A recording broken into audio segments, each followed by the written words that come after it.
اعوذ باللہ من الشیطان الرجیم بسم اللہ الرحمن الرحیم اللہم صلی علی محمد وعلی آل محمد کما صلیت علی ابراہیم وعلی آل ابراہیم انک حمید مجید اللہم بارک علی محمد وعلی آل محمد کما بارکت علی ابراہیم وعلی آل ابراہیم انک حمید مجید رب اشرح لی صدری ویسر لی امری واحلل عقدۃ من لسانی یفقہوا قولی ربنا زدنا علما یا مقلب القلوب ثبت قلبی علی دینک آمین۔ 15 شوال 10 عنوانات کے تحت اسلامی تعلیمات۔ عنوان نمبر 1 اسلامی تاریخ۔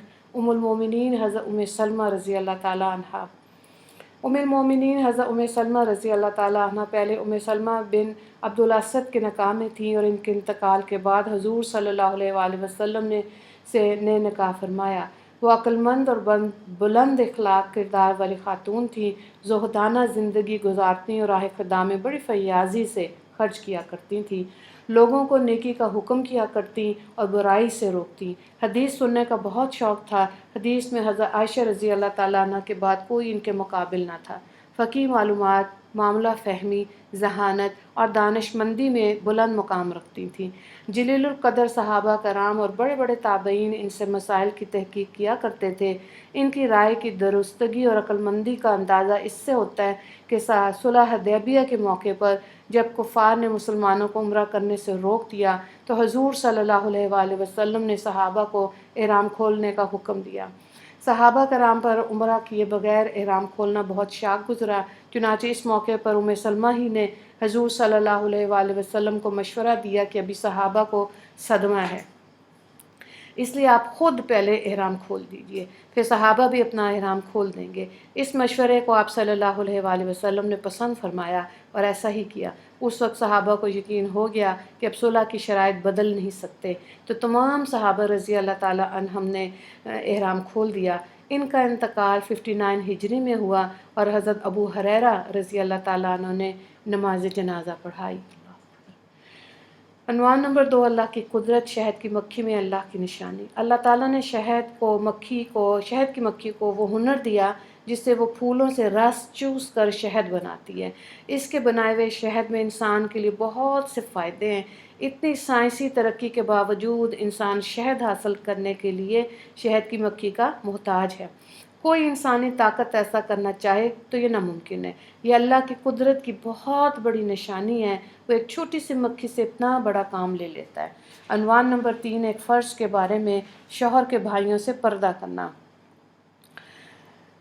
رسول اللہ صلی اللہ علیہ وآلہ وسلم نے فرمایا، نامحرم عورتوں کے پاس آنے جانے سے بچو۔ ایک انصاری صحابی نے عرض کیا، دیور کے بارے میں آپ کیا فرماتے ہیں؟ تو آپ صلی اللہ علیہ وآلہ وسلم نے فرمایا، دیور تمہارے لیے موت ہے، یعنی شوہر کے بھائی وغیرہ سے پردہ کرنا انتہائی ضروری ہے، کیونکہ وہ تباہی اور ہلاکت میں ڈالنے کا بڑا سبب ہے۔ اس کو بخاری میں روایت کیا گیا حضرت عقبہ بن عامر رضی اللہ تعالیٰ عنہ سے۔ عنوان نمبر 4 ایک سنت کے بارے میں، 3 انگلیوں سے کھانا۔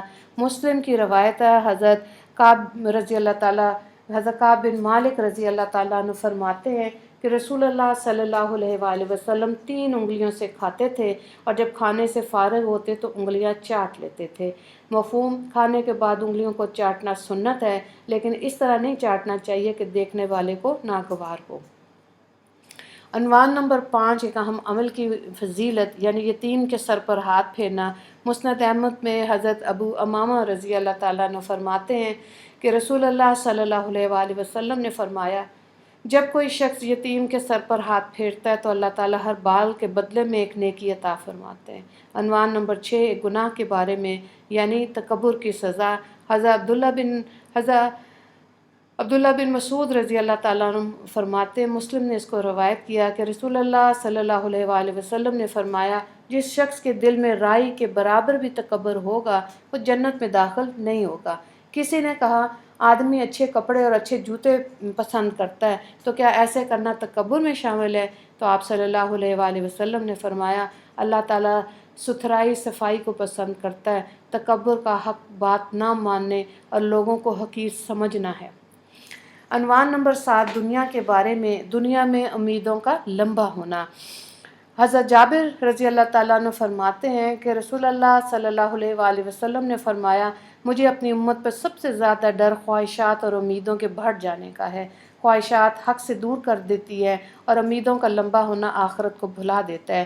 یہ دنیا بھی چل رہی ہے اور ہر دن دور ہوتی جا رہی ہے، اور آخرت بھی چل رہی ہے اور ہر دن قریب ہوتی جا رہی ہے، یعنی ہر وقت زندگی کم ہوتی جا رہی ہے اور موت قریب آتی جا رہی ہے، اس لیے آخرت کی تیاری میں لگے رہنا چاہیے۔